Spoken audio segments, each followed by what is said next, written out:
Bonjour et bienvenue à ce numéro. On commence avec les informations de ce jour. Le néerlandais d'origine togolais Cody Gakpo est actuellement au pays. L'attaquant de Liverpool a choisi de passer ses vacances dans son pays d'origine.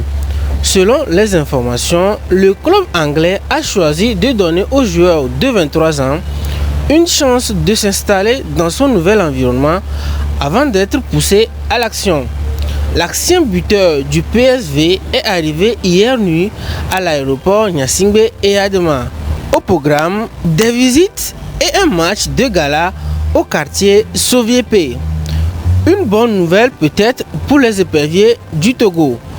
On reste toujours au Togo. Les éperviers du Togo étaient en déplacement ce dimanche 18 juin 2023 dans le cadre de la 5e journée des éliminatoires de la CAN 2023. Les éperviers du Togo ont pris le dessus en s'imposant facilement 2-0 sur leur homologue de Estonie. Malheureusement, cette victoire ne suffit pas à qualifier les hommes de Paulo Duarte. Le Togo est donc éliminé de la CAN 2023.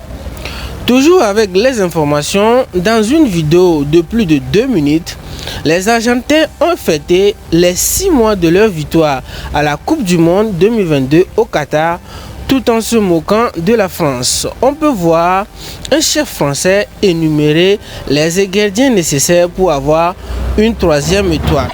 Attention, les infos de Mercato, sauf surprise, Luis Enrique attend son heure. Le coach espagnol sera bien le prochain entraîneur du PSG.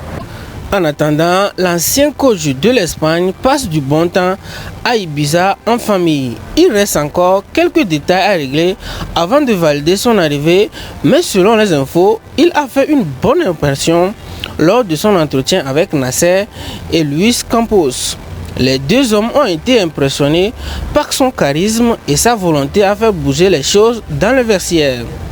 L'équipe nous apprend par ailleurs que Luis Enrique pourrait remettre Marco Verratti et Neymar au centre du projet, alors que les deux joueurs étaient plutôt annoncés sur le départ. On finit avec Karim Benzema. Le joueur aurait-il quitté le Real Madrid fâché? En tout cas, l'attaquant français ne suit plus le club espagnol sur les réseaux sociaux sans réelle explication. Il faut tout de même noter que le club espagnol en a fait de même sur les réseaux sociaux. Mais c'est une habitude pour les Espagnols qui ne suivent plus les joueurs de leur effectif. C'est la fin de ce numéro. Merci de nous avoir suivis. On se retrouve pour un autre numéro.